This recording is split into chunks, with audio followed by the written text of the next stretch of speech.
আসসালামু আলাইকুম। ভর্তা প্রিয় বাঙালির জন্য খুবই মজার এবং স্পেশাল একটি ভর্তার রেসিপি নিয়ে আজ আবারও আপনাদের মাঝে হাজির হয়ে গেলাম। আজকে আপনাদেরকে করে দেখাচ্ছি স্পেশাল পটল ভর্তা। এই সিজনে কিন্তু আমাদের সবার বাসায় কম বেশি অ্যাভেলেবেল পটলটা থাকে। আর এরকম ইউনিক স্বাদের একটা ভর্তা যদি আপনারা বাসায় করে থাকেন, আপনাদের প্লেটের ভাত এক নিমিষেই ফুরিয়ে যাবে, আপনারা কিন্তু সেটা বুঝতেই পারবেন না।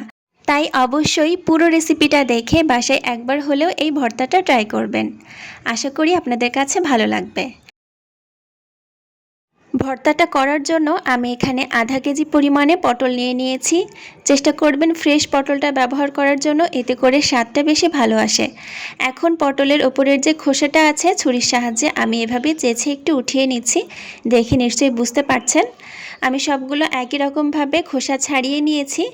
আর এখন এই পটলের মাঝখান থেকে আমি কেটে দুই ভাগ করে নিব। আর এই দুই ভাগের মধ্য থেকে আমি আবারও দুই ভাগ করে আলাদা করে নিব। দেখতেই পাচ্ছেন আমি কিভাবে কাজটা করছি। আর এভাবেই কাটার পর আমি পটলগুলোকে সেদ্ধ করে নিব। আপনারা আপনাদের পছন্দ অনুযায়ী যে কোনো সাইজে পটলগুলোকে কেটে নিতে পারেন, তাতে কোনো সমস্যা নেই, এগুলো সেদ্ধ হলেই হবে। একই রকমভাবে আমি সবগুলা পটল কেটে নিয়েছি। আর এখন এগুলোকে সেদ্ধ করে নেওয়ার পালা। চুলায় একটা কড়াইতে আমি পটলগুলা নিয়ে নিচ্ছি। আর এর মধ্যে আমি 2 কাপ পরিমাণে পানি দিচ্ছি। খুব বেশি পরিমাণে পানি দেওয়ার দরকার নেই, জাস্ট এগুলাকে সেদ্ধ করে নিতে হবে। আর পটল সেদ্ধ করতে কিন্তু খুব বেশি পানির প্রয়োজন হয় না। চুলার জালটা হাইয়ে রেখে আমি পটলগুলাকে সেদ্ধ করে নিয়েছি। আর দেখতেই পাচ্ছেন পানিটাও কিন্তু একদম শুকিয়ে গিয়েছে, আর পটলটাও খুব ভালো মতো সেদ্ধ হয়ে গিয়েছে। এখন এই পটলগুলাকে একদম ঠান্ডা করে নেওয়ার পর আমি ব্লেন্ডারে ব্লেন্ড করে নিয়েছি। আপনারা চাইলে পাটায়ও বেটে নিতে পারেন।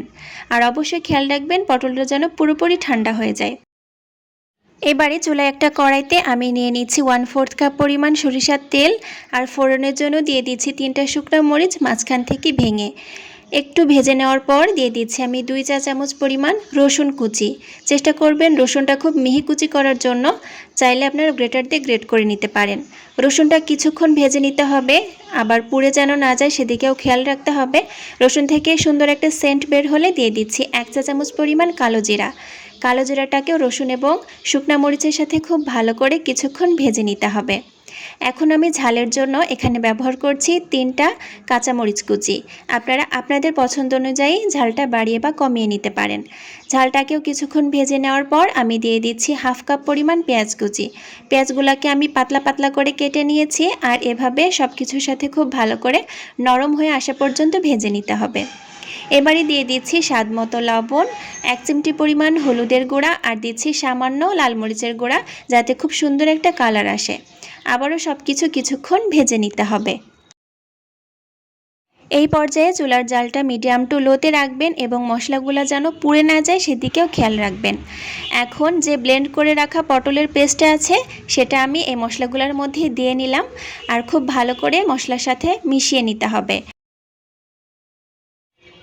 পটলের পেস্টটা চুলায় দেওয়ার পর চুলার জালটা একটু বাড়িয়ে দিবেন এবং পটল থেকে যতক্ষণ না পর্যন্ত পানিটা পুরোপুরি শুকিয়ে যাচ্ছে ঠিক ততক্ষণ পর্যন্ত এটা চুলায় রেখে নেড়ে চেড়ে খুব ভালো করে রান্না করে নিতে হবে বা ভর্তা করে নিতে হবে। দেখতে পাচ্ছেন মাঝে মাঝে অবশ্যই নেড়ে চেড়ে দিতে হবে, না হলে কিন্তু নিচে থেকে পুড়ে যেতে পারে। আর পুড়ে গেলে কিন্তু ভর্তার স্বাদ একদমই ভালো লাগবে না। এইভাবে কিছুক্ষণ পর পর নেড়ে চেড়ে খুব ভালো করে পানিটা শুকিয়ে নিতে হবে, যতক্ষণ না পর্যন্ত পটলের এই পেস্টটা পুরোপুরি আঠালো একটা টেক্সচারে চলে আসছে। দেখতে পাচ্ছেন এটা কিন্তু নাড়তে নাড়তে অনেকটাই পানিটা শুকিয়ে গিয়েছে, আর কড়াই থেকে কিন্তু একদম ছেড়ে আসছে।